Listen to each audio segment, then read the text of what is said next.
Excitatory neurotransmitters थे। तो biogenic amines जो आपने 3 पढ़े थे, एड्रेनालिन, नॉरएड्रेनालिन, डोपामिन, हिस्टामिन, ये सारे आपके क्या हैं? Excitatory and along with it glutamate. फिर आपने जनरल एनेस्थेटिक्स देखा था, जनरल एनेस्थेटिक्स, एंटी कन्वर्सेंट्स और फिर ओपियोइड नार्कोटिक्स, जो pain killers, narcotic pain killers हैं, वो सारे जो हैं सीएनएस सप्रेसेंट ड्रग्स हैं, सीएनएस सप्रेसेंट ड्रग्स। तो we start with general anaesthetics.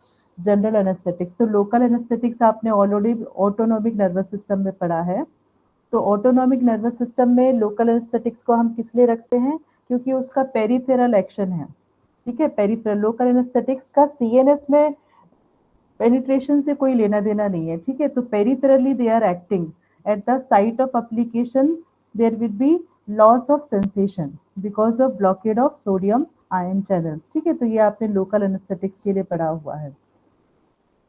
Now what is anaesthesia? General anaesthesia तो दो एनेस्थीसिया है, जनरल एंड लोकल एनेस्थीसिया। तो local anaesthesia when consciousness is maintain during anaesthesia. ठीक है, consciousness is there but there is loss of sensation. General anaesthesia में क्या होता है? There is loss of consciousness, consciousness नहीं है। तो क्या इंटरवेंशन हो रहा है, किस तरह की सर्जरी हो रही है, ये सारी चीजें आपको जो ब्रेन के थ्रू जो परसेप्शन है वो नहीं मिलेगा।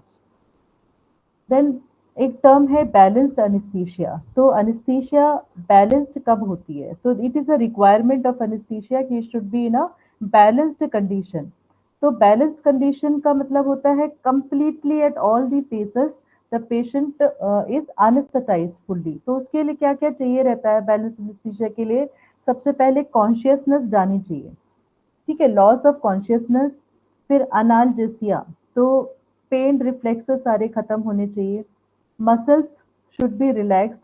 आपने जब आपने स्केलेटल मसल रिलैक्सेंस या एनएम ब्लॉकर ड्रग्स पढ़ा था, तो मैंने आपको 3 ग्रुप्स बताए थे उसके लिए, peripherally acting, centrally acting and directly acting muscle relaxants. ठीक है, तो पेरिफेरली एक्टिंग आपने देख लिया था, डीपोलराइजिंग एंड नॉन डीपोलराइजिंग।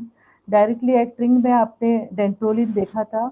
और सेंट्रली एक्टिंग में मैंने आपको बताया था कि जब आप सीएनएस पढ़ेंगे तो उसको ध्यान में देखेंगे। तो देखो, सीएनएस में जो सेंट्रली एक्टिंग मसल रिलैक्सेंट्स हैं, that is a requirement in balanced anaesthesia. तो मसल रिलैक्सेशन कॉज करते हैं जनरल एनेस्थेटिक्स। इसके अलावा abolition of compensatory reflex responses. तो रिफ्लेक्स रिस्पॉन्सेस क्या होते हैं? रिफ्लेक्स रिस्पॉन्सेस जो स्पॉन्टेनियस रिस्पॉन्सेस होते हैं आपके किसी स्टिमुलस के लिए, जो स्पॉन्टेनियस या इनवॉलेंटरी रिस्पॉन्स होते हैं, वो आपके रिफ्लेक्स कंपनसेटरी रिस्पॉन्स, जैसे कि टीयर ग्लैंड्स का एक्टिवेट हो जाना, सलाइवरी ग्लैंड का एक्टिवेट हो जाना। ठीक है, तो डिफरेंट सिक्रीशंस जो बॉडी के होते हैं वो ट्रिगर हो जाना। तो ये सारी चीजें क्या है? कंपनसेटरी रिफ्लेक्सेस होते हैं। तो अगर आपको एनेस्थीसिया बैलेंस्ड वे में चाहिए तो all this things should be present. तो एन आइडियल एनेस्थेटिक एजेंट्स या कॉम्बिनेशन जो होता है, दे इट प्रोवाइड बैलेंस्ड एनेस्थीसिया। ठीक है, balanced anaesthesia will be in all these stages. अब बैलेंस एनेस्थीसिया के लिए हम कुछ जनरल एनेस्थेटिक्स भी इस्तेमाल करते हैं। इसके अलावा हम दूसरे भी अदर मिसलेनियस एजेंट्स भी यूज करते हैं which are helpful in achieving the balance stage of anaesthesia. ठीक है, तो बैलेंस स्टेट ऑफ एनेस्थीसिया के लिए हम जनरल एनेस्थेटिक्स यूज करते हैं। इसके अलावा हम other than general anaesthetics use करते हैं। तो अदर देन जनरल एनेस्थेटिक्स जो होते हैं, they are called as pre-anesthetic medications. Pre-anesthetic medications. Am I audible clearly? Yes, ma'am.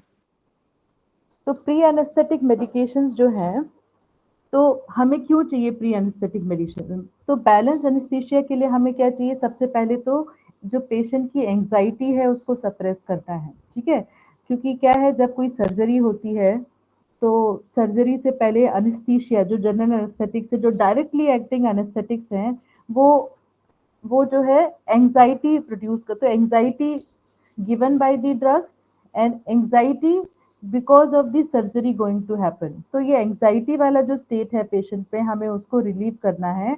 And for that as a pre anaesthetic we use benzodiazepine. ठीक है, benzodiazepine is not a single drug, it is a group of drug. ठीक है, एक class है benzodiazepine, बाद में हम इसको इंडिविजुअली देखेंगे। तो एंजाइटी के लिए क्या कर देते हैं आप, बेंजोडाइजेपिन।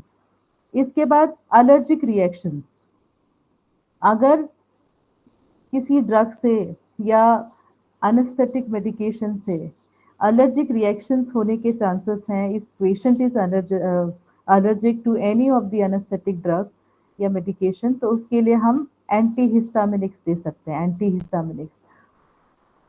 इसके बाद वॉमिटिंग एंड नोजिया, ये बहुत कॉमन है कि एनेस्थीसिया के टाइम पे कुछ पेशेंट्स जो है वॉमिट कर देते हैं, वॉमिट करने की टेंडेंसी होती है। तो वॉमिट क्या है, वॉमिट इज अ रिफ्लेक्स। तो वॉमिट इज अ रिफ्लेक्स, जो कि आपका सीटीजेड है वो ट्रिगर हो जाने से वॉमिट वाला रिफ्लेक्स होता है, तो उसके लिए हम एंटी एमेटिक ड्रग्स दे सकते हैं, वो भी centrally acting anti emetic drugs. तो जो आपने इपिकैक वगैरह देखा है वो देने से नहीं चलेगा, इसमें सेंट्रली एक्टिंग आपको एंटी एमेटिक ड्रग्स देने पड़ेंगे। वो कौन से हैं, वी विल स्टडी। इसके अलावा जो पेन रिफ्लेक्सेस हैं उसको इनहिबिट करना है for analgesia. Analgesia is loss of pain and algesia is pain. Algesia opposite है अनाल्जेसिया, तो एनाल्जेसिया इज इनहिबिटिंग पेन। तो ये कैसे होगा, ये ओपियोइड से।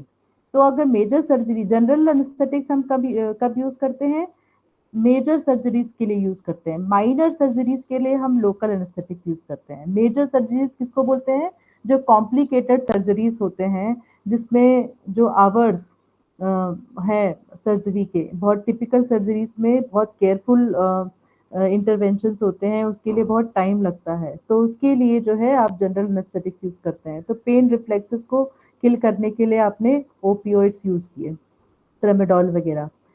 फिर एसिडिटी, एसिडी तो जीआईटी रिफ्लेक्सेस, रिफ्लेक्सेस जो होते हैं, रिफ्लक्स जो आपकी एसिड वगैरह या जीआईटी कंटेंट जो ऊपर की तरफ आते हैं, तो उसको इनहिबिट करने के लिए, सप्रेस करने के लिए प्रोटॉन पंप इनहिबिटर्स दे सकते हैं।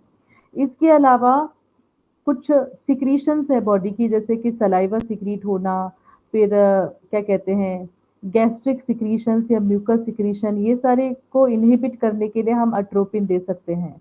इसके अलावा ब्रेडिकार्डिया, हार्ट बीट जो इंक्रीज्ड है उसको हम, हार्ट बीट जो स्लो हो गई है उसको, उसके लिए हम जो है to prevent bradycardia and secretion हम अट्रोपिन दे सकते हैं। ठीक है, तो अट्रोपिन का bradycardia, it is a function similar to anti adrenergic drugs.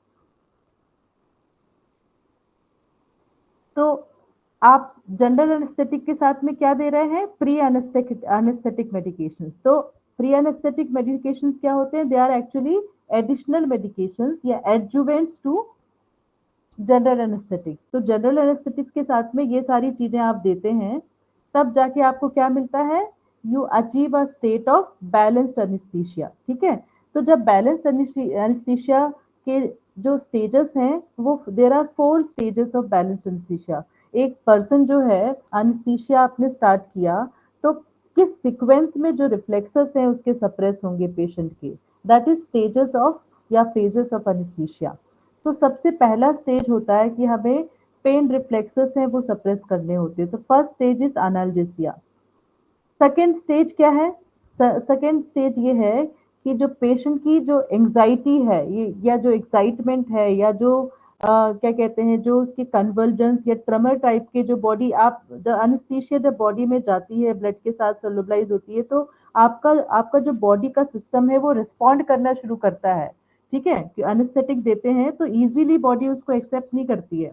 तो स्टेज 2 में जब रिस्पॉन्ड मिलना शुरू होता है, तो वो अर्लियर रिस्पॉन्ड क्या होता है एनेस्थेटिक्स का, एक्साइटमेंट, ठीक है, कम्बेटिव बिहेवियर, और जो इंक्रीज रिफ्लेक्सेस, रिफ्लेक्सेस इंक्रीज होते हैं, पेशेंट जो है एकदम से हाथ पैर के जर्किंग मूवमेंट शो करने लगता है। तो ये जो स्टेज 2 है, स्टेज 2 में आपको पेशेंट जो है बहुत अनस्टेबल दिखेगा। ठीक है, बहुत अनस्टेबल दिखेगा, तो that is sometimes considered as a dangerous state of analgesic, क्योंकि पेशेंट कभी कभी स्टेज 2 के बाद जो उसका सूट करने का जो टेंडेंसी है एनेस्थीसिया का, या एनेस्थीसिया अगर डोज लेवल से ज़्यादा हो गई या इनटॉलरेंट है पेशेंट, तो इसी स्टेज पे जो एनेस्थेटिक प्रोसीजर है वो रोक दिया जाता है। देन स्टेज 3 में जो है उसमें धीरे-धीरे सब सेक्शन वाइज़ जो है एनेस्थीसिया पेशेंट एक्सेप्ट करता है और फिर धीरे-धीरे जो उसके रिफ्लेक्सेस हैं वो सप्रेस होते हैं। तो स्टेज 3 वो एनेस्थेटिक प्रोसीजर है जो आपको रिक्वायर्ड है फॉर सर्जरी एंड ऑल, ठीक है? तो स्टेज 2 जब खत्म होगा तब स्टेज 3 शुरू होगा।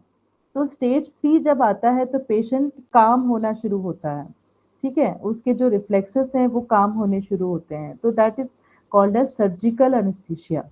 तो सर्जिकल एनेस्थीसिया के अगेन 4 प्लेन हैं। पहले प्लेन में क्या होता है? Roving movements of eye balls. तो पहले प्लेन में क्या होता है? आपको कैसे पता चलता है कि आप सर्जिकल एनेस्थीसिया वाले फेज में एंटर हो गए हैं? तो जो आपकी आई बॉल्स है उसका उसका मूवमेंट दिखाई देगा आपको, ठीक है? पेशेंट जो है रोटेट करेगा आई बॉल अपनी। तो ये क्या है? इनवॉलंटरी रिफ्लेक्सेस हैं। देन प्लेन 2 में क्या होगा? Progressive loss of corneal reflex. तो इसमें जब आपको कॉर्नियल रिफ्लेक्स क्या होता है? आंख को ब्लिंक करना, ठीक है? आईज को ब्लिंक करना या राइट या लेफ्ट साइड को देखना, ठीक है? एनी मूवमेंट ऑफ कॉर्निया वो आपका कॉर्नियल रिफ्लेक्स है। ये आपका प्लेन 2 में क्या हो जाएगा? खत्म हो जाएगा। फिर plane 3 pupil start dilating and muscle relaxation, ठीक है? मसल्स रिलैक्स हो जाएंगे, प्यूपिल डायलेट हो जाएंगे। एंड प्लेन 4 में क्या होगा? लास्ट स्टेज ऑफ स्टेज 3 जो आपकी एब्डोमिनल मसल्स हैं, रेस्पिरेटरी, ये रिलैक्स होंगी और फुल्ली द प्यूपिल आई का प्यूपिल इट विल बी डायलेटेड। तो ये ये जो है आपका कंप्लीट एनेस्थीसिया है। इसके बाद आता है स्टेज 4 आता है मेडुलरी मतलब मेडुल्ला ऑब्लोंगेटा। तो मैंने आपको कल बताया था कि मेडुल्ला ऑब्लोंगेटा दो प्राइमरी फंक्शंस बॉडी के कंट्रोल करता है, एक तो रेस्पिरेटरी, दूसरा हार्ट, ठीक है? तो मेडुलरी पैरालिसिस, तो मेडुल्ला ऑब्लोंगेटा ब्रेन का सप्रेस होता है एनेस्थीसिया से, तो उससे क्या हो जाएगा? आपका वैसोमोटर कंट्रोल और रेस्पिरेटरी कंट्रोल ये सप्रेस हो जाएगा, ठीक है? तो आप जो आपकी हार्ट बीट है ये थोड़ी सी स्लो हो जाएगी, आपका जो रेस्पिरेशन है वो स्लो हो जाएगा। And this is the complete stage. इसके बाद रिवर्सल शुरू होता है। इसके बाद इस ये बैलेंस एनेस्थीसिया है, फिर सर्जरी वगैरह होगी। सर्जरी के टाइम के बाद पर्टिकुलर टाइम रहता है, उसके बाद जो है फिर रिवर्सल होगा। रिवर्सल में क्या होगा? मैंने आपको पहले भी बताया था कि जिस फेज में शुरू हुआ है उसके ऑपोजिट फेज में रिवर्सल होगा। जैसे पहले स्टेज 1 हुआ था तो यहाँ पे रिवर्सल स्टेज 4 से होगा। तो मेडुलरी पैरालिसिस, तो ये paralysis will convert into gaining tone of medulla oblongata. इस तरीके से जो है इसका रिवर्सल होगा। तो जितने भी जो एनेस्थेटिक्स हैं देयर मेन टारगेट क्या है? हर कोई भी anaesthetic it is only able to perform its function when it crosses the blood brain barrier, ठीक है? तो लोकल एनेस्थेटिक में ये रिक्वायरमेंट नहीं था, but general anaesthetics must cross the blood brain barrier. Now we will see the classification of general anesthetics. There are two types of anesthetics. सबसे पहले है इनहेलेशनल एनेस्थेटिक हम किस लिए देते हैं? For maintenance of anaesthesia. Then intravenous anaesthetics for induction and short procedures. तो जो इनहेलेशनल एनेस्थेटिक्स है उनका advantage of controlling the depth of anesthesia, metabolism is very less, ठीक है? metabolism is very low and ये जो प्रोडक्ट्स होते हैं ये कहाँ से एक्सेल होते हैं? इनहेलेशन। जब आप एक्सेल करते हो तो वो उसी में उसका एक्सक्रीशन या एलिमिनेशन होता है। अब कौन कौन से इनहेलेशनल एनेस्थेटिक्स हैं? तो inhalational anaesthetics again fall into two classes. First is non halogenated gas.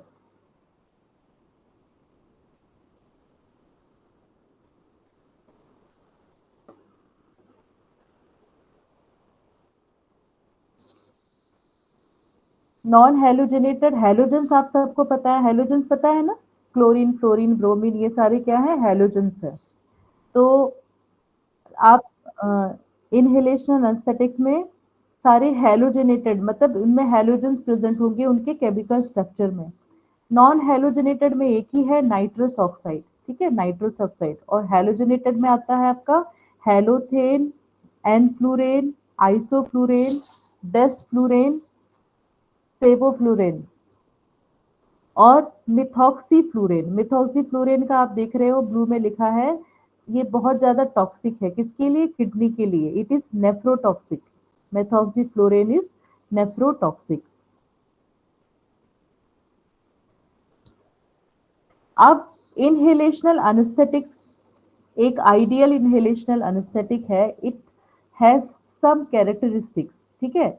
जो आइडियल है बैलेंस एनेस्थीसिया के लिए, उसके कुछ कैरेक्टरिस्टिक्स होने चाहिए इनहेलेशनल एनेस्थेटिक्स के। पहला कैरेक्टरिस्टिक्स क्या है? Partial pressure of anaesthetics in inspired gas.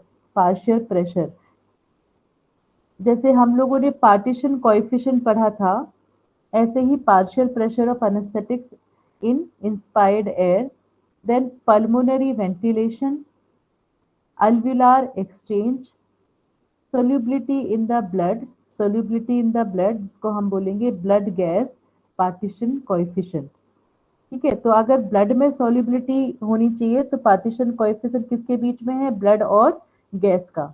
और सॉल्युबिलिटी इन दी फैट, तो उसके लिए partition coefficient between oil and gas. तो ये कुछ कंडीशंस है, कैरेक्टरिस्टिक्स हैं किसके लिए? इनहेलेशनल एनेस्थेटिक्स के लिए। Partial pressure, pulmonary ventilation, alveolar exchange, solubility in the blood, blood gas partition coefficient, solubility in fat, oil gas partition coefficient. अब blood gas partition coefficient, blood gas, तो ये क्या है? It is a measure of solubility of anesthetics in the blood. It determines the rate of induction. तो blood में पहुंचती है anaesthetic, तभी तो आपकी एनेस्थीसिया स्टार्ट होगी ना। तो इससे क्या है? सोल्युबिलिटी इन द ब्लड क्या बताता है? The rate of induction and recovery, ठीक है। रेट ऑफ इंडक्शन, अगर ब्लड में आ रही है तो इंडक्शन हो रहा है, ब्लड में कम हो रही है तो क्या हो रहा है? रिकवरी हो रही है। तो ये दोनों चीजें ब्लड में कॉन्सेंट्रेशन से पता चलती हैं, रिकवरी एंड इंडक्शन। अगर ब्लड गैस पार्टीशन कोएफिशिएंट कम है, if blood gas partition coefficient is lower, then faster will be induction and recovery, ठीक है। जैसे कि एग्जांपल है नाइट्रस ऑक्साइड। नाइट्रस ऑक्साइड बहुत जल्दी अनेस्थेटाइज कर देता है और बहुत जल्दी अनएनेस्थेटाइज भी कर देता है, ठीक है। तो क्यों? क्योंकि इसका पार्टीशन कोएफिशिएंट जो है लोअर है। Then higher blood gas partition coefficient, तो इसमें इंडक्शन और रिकवरी स्लो होगी, जैसे कि हेलोथेन।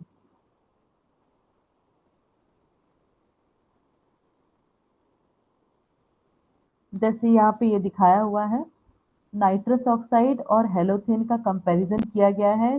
तो एक तरफ है अल्विलाई, फिर ब्लड और उसके बाद ब्रेन है, ठीक है। तो नाइट्रस ऑक्साइड क्या है? बहुत जल्दी ब्लड में सोल्यूबलाइज हो जाता है, ठीक है, पार्टीशन कोएफिशिएंट, और फिर ब्रेन में जल्दी जाता है और फास्ट रिकवरी हो जाती है इसकी, ठीक है। ऐसे ही हेलोथेन क्या है? हेलोथेन जो है इसका पार्टीशन कोएफिशिएंट है कम, 2.3, ब्लड गैस पार्टीशन कोएफिशिएंट है 2.3, इसका 0.47। तो इंडक्शन एंड रिकवरी एक तरीके से आप सैचुरेटेड और अनसैचुरेटेड समझ लो, ठीक है। ये दूसरे तरीके से बताया गया है आपको, दूसरे तरीके से यहाँ पार्टिकल लेके बताया गया है। जैसे कि इनहेलेशनल एनेस्थेटिक्स आप कैसे लोगे? एयरवेज से लोगे, ठीक है।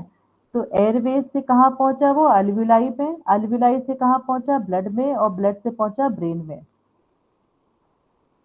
ठीक है। तो पार्टीशन कोएफिशिएंट मतलब रिवर्स डायरेक्शन, इंडक्शन होने के लिए आप फॉरवर्ड डायरेक्शन है और रिकवरी के लिए इनवर्ड डायरेक्शन है। तो नाइट्रिक ऑक्साइड में क्या है? दोनों ऑलमोस्ट जो है, रिकवरी में जितना टाइम है इंडक्शन में उतना ही टाइम है। जबकि हेलोथेन में क्या है? इसका उल्टा है नाइट्रस ऑक्साइड के हिसाब से, क्योंकि उसका पार्टीशन कोएफिशिएंट 2.3 था, 2.3, तो आप देख रहे हो डबल से भी ज्यादा, 1.5 गुना या 2 गुना के आसपास, 2.5 गुना। तो इस तरीके से जो है partition coefficient, blood gas partition coefficient मतलब सॉल्युबिलिटी, ये डिटरमाइन करता है कि रिकवरी और इंडक्शन का रेट क्या होगा। Then oil gas partition coefficient, आप सभी को आवाज आ रही है? Yes, ma'am.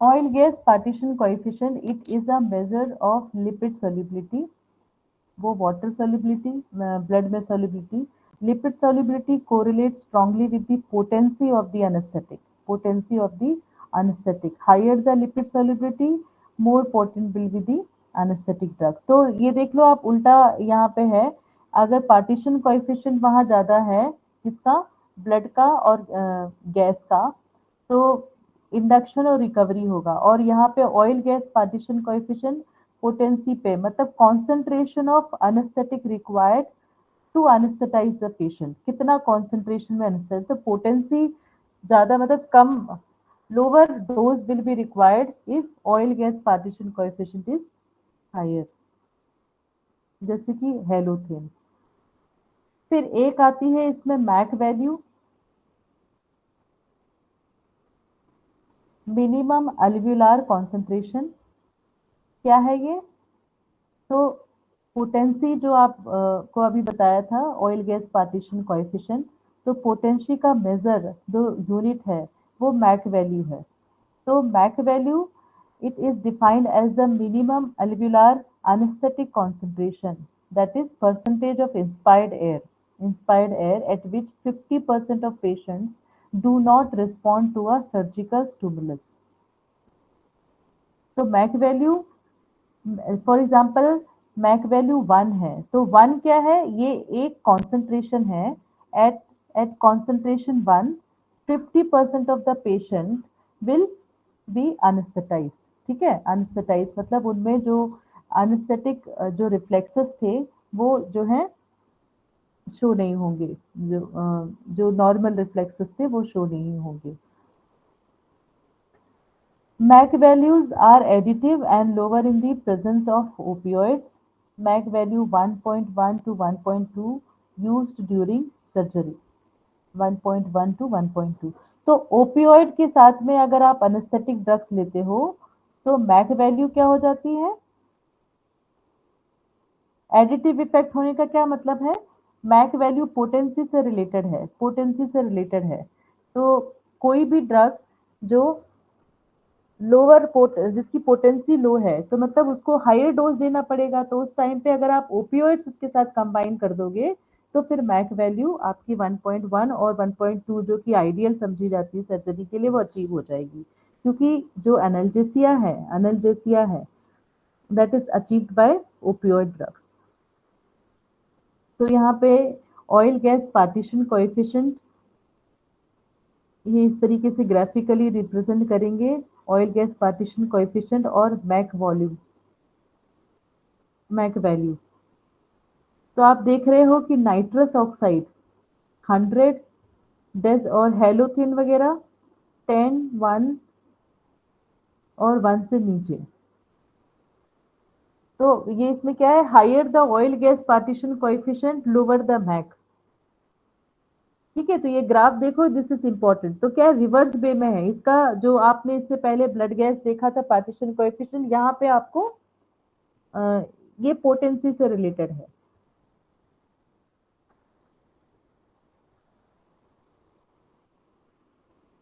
अब ये वो जो ग्राफ आपने यहाँ देखा था उसी को टेबुलर फॉर्म में बता रहे हैं। नाइट्रस ऑक्साइड की मैक वैल्यू मोर देन 100 है, ऑयल गैस पार्टीशन कोएफिशिएंट इसका 1.4 है, डेस्फ्लोरेन का 7.2 मैक वैल्यू एंड 23 इसका ऑयल गैस पार्टीशन, फिर सेवोफ्लोरेन 2.5 53, आइसोफ्लोरेन 1.3 91, हेलोथेन 0.8 220।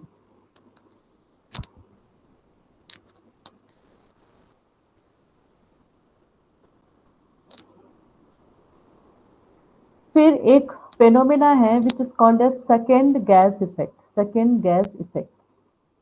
तो नाइट्रस ऑक्साइड क्या है? गैस है। और इसके अलावा जो इनहेलेशनल एनेस्थेटिक्स हैं उसको हम एरोसोल्स के फॉर्म में एरोसोल्स बनाते हैं, जबकि नाइट्रस ऑक्साइड तो है ही gas. So nitrous oxide is very insoluble in blood and other tissues, and this results in rapid equilibration. The rapid uptake of nitrous oxide from alveolar gas serves to concentrate co-administered halogenated anesthetics. This effect is called the second gas effect, speeds up induction of anesthesia. तो देखो, जब आप inhale करते हो, जब आप normally भी inhale कर रहे हो तो आप क्या एटमॉस्फेरिक एयर इनहेल कर रहे होते हो, है ना। जब आप नाइट्रस ऑक्साइड के साथ में किसी दूसरे इनहेलेशनल एनेस्थेटिक्स को देते हो तो उसमें क्या है, दो the pressure of two gases are involve, एक तो नाइट्रस ऑक्साइड भी और दूसरा आपका इनहेलिंग गैस, एटमॉस्फेरिक गैस। तो उससे क्या है, जो आपका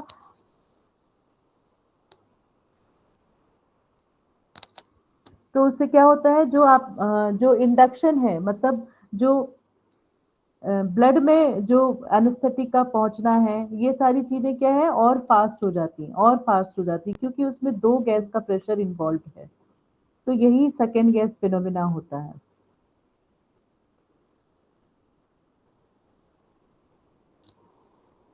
ठीक है, सेकेंड गैस नाइट्रस ऑक्साइड जो खुद भी क्या है, इनहेलेशनल एनेस्थेटिक है, उसके साथ में अगर हम कोई दूसरा एनेस्थेटिक देते हैं तो there is a second gas phenomena in which the speed of induction increases, क्योंकि आपको दो गैस का प्रेशर इन्वॉल्व है for pushing the inhalational anesthetics to the alveoli, then to blood and to the brain.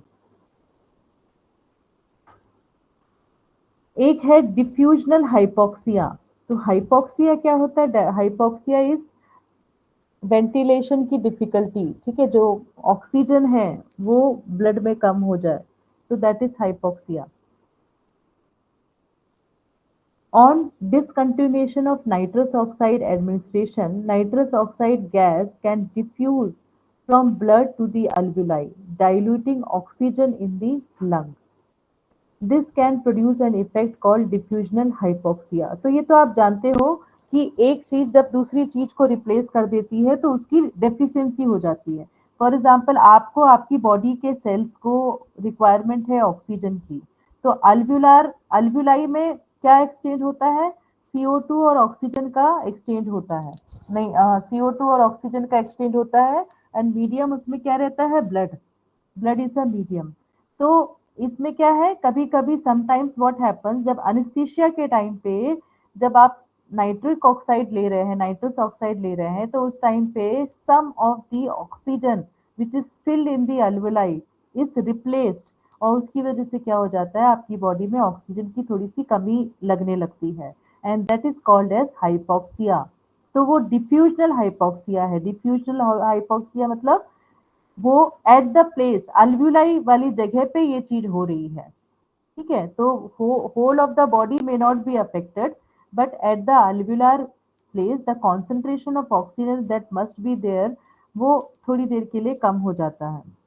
तो इसको क्या है, इसको डॉक्टर फिर मेंटेन करते हैं। कैसे मेंटेन करते हैं? By discontinuing nitrous oxide administration, and उसके बाद फिर आपको ऑक्सीजन दिया जाता है। ठीक है, नाइट्रस ऑक्साइड तो फिर जब देखो, आपको मैंने लॉ ऑफ मास एक्शन पढ़ाया था। मास एक्शन में क्या है, जो ज्यादा होगा वो पावरफुल होगा। तो जब नाइट्रस ऑक्साइड को डिसकंटिन्यू कर देते हैं और ऑक्सीजन देने लगते हैं, तो अल्वुलाई में फिर से ऑक्सीजन का जब कॉन्सेंट्रेशन बहुत ज्यादा हो जाता है तो फिर क्या हो जाता है, ये हाइपोक्सिस सिचुएशन जो है वो क्लियर आउट हो जाती है। तो इस तरीके से ये डिफ्यूजन हाइपोक्सिया इसको बोलते हैं।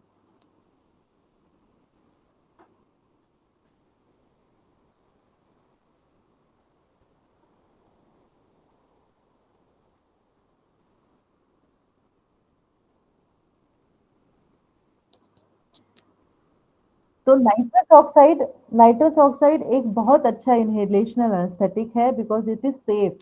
ठीक है, लाफिंग गैस भी बोलते हैं इसको, सेफ है। और अनेस्थेटिक एजेंट्स को नॉन इन्फ्लामेबल और नॉन इरिटेटिंग होना चाहिए, क्योंकि आप इसको इनहेल करते हैं, तो ये आपके रेस्पिरेटरी ट्रैक्ट को टच करते हुए जाता है। तो किसी भी जगह पे अगर इन्फ्लेमेशन वगैरह हो गया तो स्नीजिंग होगी, चोकिंग होगी, तो ये नॉन इरिटेंट होना चाहिए और इन्फ्लामेशन भी कॉज नहीं करना चाहिए। तो anaesthetic is anesthetic nitrous oxide does not cause any inflammation and it is also non irritating. Low potency anaesthetic, poor muscle relaxant but a good analgesic. ठीक है, तो अनेस्थेटिक ड्रग तो है ये, लेकिन इसकी पोटेंसी पुअर है, पोटेंसी इज पुअर, और इससे मसल रिलैक्सेशन जो है वो भी प्रॉपर नहीं होता, मसल रिलैक्सेशन। तो अगर अनेस्थेटिक्स दिया है तो आपको मसल रिलैक्सेंट्स अलग से देने पड़ेंगे। ठीक है, और हार्ट, लिवर और किडनी पे कोई टॉक्सिक इफेक्ट नहीं है। Inhalation anesthetic do not cause any adverse effects on important organs like heart, liver and kidney. अब कुछ इसके जो एडवर्स इफेक्ट्स हैं वो क्या है, आपको जैसे बताया था, डिफ्यूजनल हाइपोक्सिया कॉज करता है। डिफ्यूजनल हाइपोक्सिया मतलब hypoxia at the level of alveoli. ठीक है, फिर मेगालोब्लास्टिक अनीमिया, मेगालोब्लास्टिक अनीमिया, तो ये नाइट्रस ऑक्साइड है। फिर है ईथर, ईथर तो potent anaesthetic, good analgesic, good muscle relaxants. ठीक है, तो ईथर क्या है, अच्छा पोटेंस, जो अनेस्थेटिक है, एनाल्जेसिक भी है और मसल रिलैक्सेंट भी है, लेकिन ये हम एनिमल्स में यूज करते हैं ईथर। ठीक है, diethyl ether.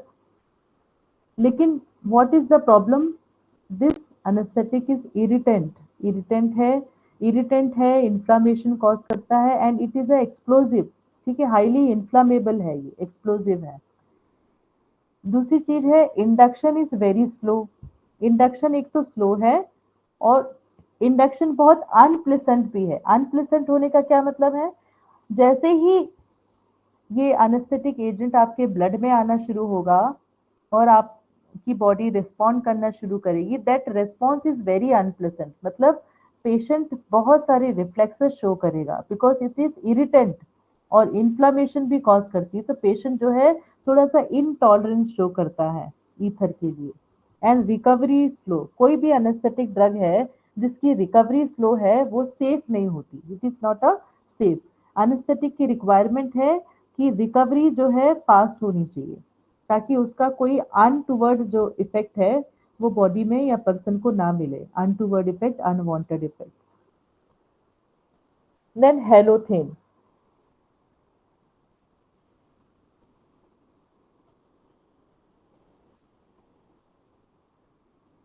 potent anesthetic, poor analgesic, poor muscle relaxant, induction is pleasant। induction pleasant का मतलब क्या होता है, बहुत आसानी से पेशेंट टॉलरेट कर रहा है without any without any movement और एनी अनप्लेसेंट रिफ्लेक्सेस शोन। फिर लेकिन ये क्या है, इट सेंसिटाइजेज हार्ट टू कैटेकोलामाइंस। बस एक चीज से हो जाता है कि जो कैटेकोलामाइंस है, कैटेकोलामाइंस किसे बोलते हैं, डोपामिन, एड्रेनालिन, नॉर एड्रेनालिन, ये कैटेकोलामाइंस है। ठीक है, सेरोटोनिन कैटेकोलामाइन नहीं है। तो कैटेकोलामाइंस तीन ही है, डोपामिन, एड्रेनालिन, नॉर एड्रेनालिन। ठीक है, तो ये हेलोथेन सेंसिटाइजेस दी कैटेकोलामाइन, सेंसिटाइज कैटेकोलामाइन हो जाएंगे तो कैटेकोलामाइन अपना इफेक्ट हार्ट में ज्यादा करते हैं, other organs are not that much affected. ठीक है, तो हार्ट को क्या करते हैं कैटेकोलामाइन, स्टिमुलेट करते हैं, तो आपकी हार्ट बीट जो है या हार्ट रेट जो है बढ़ सकती है। फिर इट डायलेट्स ब्रोंकस। ठीक है, तो एक एडवांटेज है कि जो ब्रोंकस है उसको डायलेट करता है। तो जो अस्थमेटिक पेशेंट है जिसको अनेस्थेटाइज करना है, अब so you can understand, asthmatic patient को अनेस्थेटाइज करना है तो उस टाइम पे ये प्रेफरेंस होती है कि अनेस्थेटिक ड्रग जो है आपकी ब्रोंकियल ट्री को, ब्रोंकस को डायलेट करे। एंड ये कौन करता है, it can be achieved by halothane. तो अस्थमेटिक्स के लिए halothane is a preferred general anaesthetic. फिर it inhibits uterine contractions, halothane hepatitis and malignant hyperthermia कौन ऑकर। तो मैलिग्नेंट हाइपरथर्मिया मैंने आपको बताया था क्या होता है,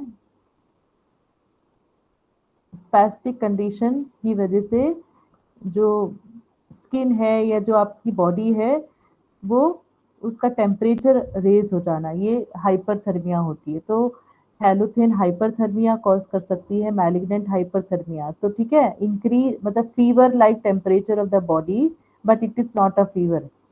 तो मैलिग्नेंट हाइपरथर्मिया एंड हेपेटाइटिस ये चीजें हो सकती हैं आपके इनहेलेशनल एनेस्थेटिक हैलोथेन से।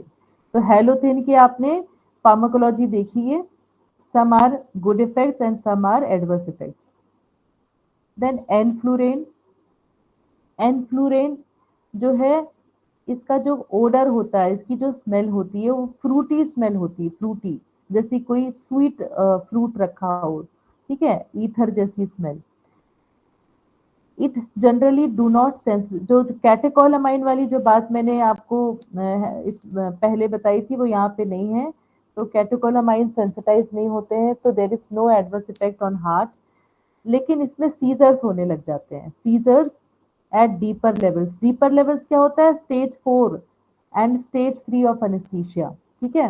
तो डीपर लेवल ऑफ एनेस्थीसिया में जब पेशेंट पहुंचता है विद द हेल्प ऑफ एनफ्लुरेन, तो सीजर्स होने के चांसेस हैं, ठीक है। तो इसीलिए जो पर्सन जिसको ऑलरेडी एपिलेप्सी है, जिसको कन्वर्जेंस है, ऑलरेडी ये प्रॉब्लम है, तो उसको एनफ्लुरेन कभी भी नहीं देना चाहिए, इट इज कॉन्ट्रा इंडिकेटेड, ठीक है, क्योंकि सीजर्स इसका साइड इफेक्ट है। दूसरी चीज है फ्लूराइड एंड फ्लूरेन। फ्लूरेन देखो, फ्लूरेन है ना, तो इसमें क्या है? फ्लूराइड है, फ्लोरीन है। तो renal failure, fluorine is dangerous for a person whose kidney is not properly working. So enflurane can be unsafe for patients with renal failure.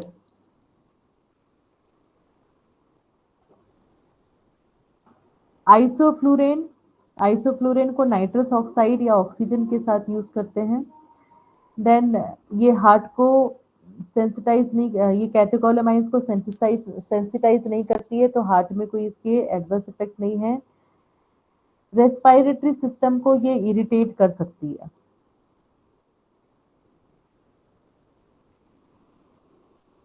Then डेस्फ्लूरेन,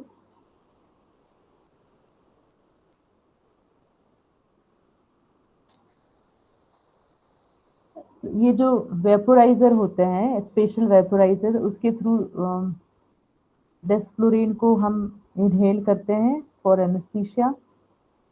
it is popular anaesthetic for day care surgery, popular anaesthetic for day care surgery.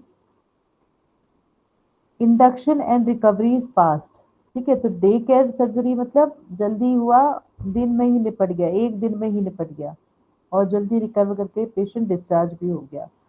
तो ये डेस्फ्लुरेन बहुत जल्दी anaesthetise कर देता है और बहुत जल्दी पेशेंट जो है वापस अपनी नॉर्मल कंडीशन में आ जाता है। तो induction and recovery is very fast.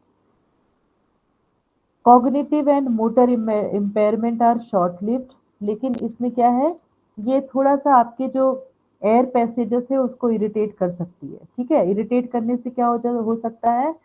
खांसी आ सकती है पर्सन को, कफिंग हो सकती है, या जो उसके लैरिंग्स हैं उसका जो मूवमेंट है या उसके जो रिस्पॉन्सेस हैं, उसका टोन है, वो बढ़ सकता है। तो desflurane is fast acting inhalational anaesthetic. Then same desflurane जैसी सेवोफ्लोरेन भी है, इसकी भी induction and recovery is very fast. It is acceptable, plus it is pleasant and acceptable, क्योंकि इसमें पंजेंसी नहीं है। पंजेंसी, पंजेंसी किसको बोलते हैं? आप पंजेंसी एक जैसे कि आप देखोगे जैसे कि अनियन वगैरह में पंजेंसी रहती है जिससे इरिटेट होती है, या सिक्रीशंस वगैरह, जो भी पंजेंसी वाली कंडीशंस होती है उससे आपके बहुत सारे जो सिक्रीशंस है वो स्टिमुलेट होते हैं। पंजेंसी का यहाँ पे यही मतलब है। और सिक्रीट क्यों होते हैं? बिकॉज उससे इरिटेशन होता है।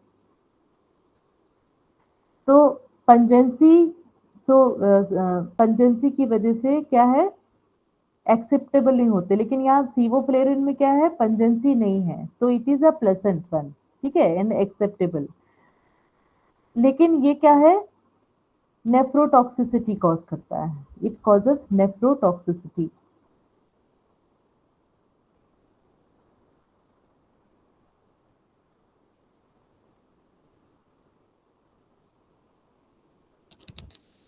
तो यहाँ पे जितने आपने इनहेलेशनल एनेस्थेटिक्स पढ़े हुए हैं उसकी समरी है, this is a summary table, just go through it.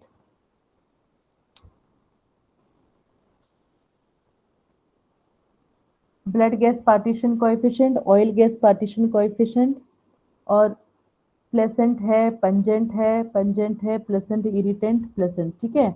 और उसके बाद इसके एडवर्स इफेक्ट्स। तो हेलोथिन के सबसे ज्यादा एडवर्स इफेक्ट्स हैं arrhythmia, hepatitis, hyperthermia. Then sevoflurane nephrotoxicity cause करता है, जो वाइडली यूज्ड है वो कौन सा है, आइसोफ्लोरेन है। जो नाइट्रस ऑक्साइड है वो मेगालोब्लास्टिक अनीमिया कॉज करता है, ठीक है। तो इस तरीके से ये table it makes easy remembrance for some of the adverse effects of inhalational anesthetics. Now we will see parenteral anesthetics. तो आपने देखा था कि जो inhalational anesthetics होते हैं that is for induction या maintenance। अब parenteral anesthetics, तो inhalational anesthetics किसके लिए होते हैं, maintenance के लिए। Intravenous anesthetics generally these are used for induction of anesthesia, क्योंकि ये पेरेंट्रल रूट से दिए जाते हैं, पेरेंट्रल रूट से। तो डायरेक्ट ब्लड में ये गए हैं तो their action is rapid, onset of action is rapid. Recovery is mainly by redistribution, recovery किसकी वजह से है, redistribution. Also reduce the amount of inhalation anaesthetics for maintenance, ठीक है। तो आपने अगर पेरेंटल एनेस्थेटिक्स दिया है तो इनहेलेशनल एनेस्थेटिक का जो डोज है वो आप कम कर सकते हैं, यू कैन रिड्यूस। तो parental anaesthetic can reduce the dose of inhalational anaesthetics, क्योंकि सेफ्टी के मामले में आप देखो तो जो पेरेंटल एनेस्थेटिक्स है दे आर मच सेफर। अब कुछ एग्जांपल्स जो पेरेंटल एनेस्थेटिक्स हैं के हैं वो है thiopental, midazolam, propofol, etomidate, ketamine. These are some of the parenteral anesthetics: thiopental, midazolam, propofol, etomidate, ketamine.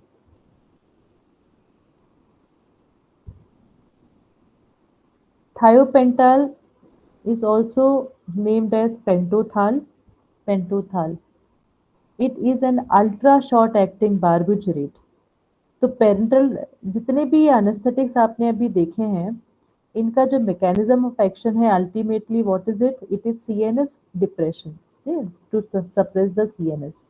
तो यहाँ पे thiopental is a short acting barbiturate. तो barbiturates is a class of drug या group of drug like benzodiazepines, ठीक है। तो barbiturates and benzodiazepines are the class of drugs which suppress CNS. तो thiopental is one of the drug under barbiturate which is ultra short acting मतलब short acting से भी कम समय में ये अपना इफेक्ट प्रोड्यूस कर देगी। तो दैट टाइम कितना है, the time is 10 to 20 minutes। तो आप ये समझ लो कि 10 से 20 मिनट में अनिस्थीसिया भी हो गया, सर्जरी भी हो गई और पेशेंट वापस कॉन्शियस हो गया, ठीक है। तो द एक्शन अनिस्थीसिया से लेके रिकवरी तक का जो एक्शन है that is completed with in 10-20 minutes। तो it is ultra short acting. it it do not increase intraocular uh, intracranial tension cranial head की। It is eliminated slowly from the body by metabolism and produce hangover। तो थायोपेंटा hangover का क्या मतलब होता है, जो उसके इफेक्ट्स हैं, ठीक है, जो इंडक्शन के टाइम पे जो पेशेंट में जो इफेक्ट हो रहे थे that some of the effect remains in the brain because some of the drug is still remaining in the brain. It can be used for rapid control of seizures. Thiopental can be used for rapid control of seizures. Adverse effects क्या हैं इसके,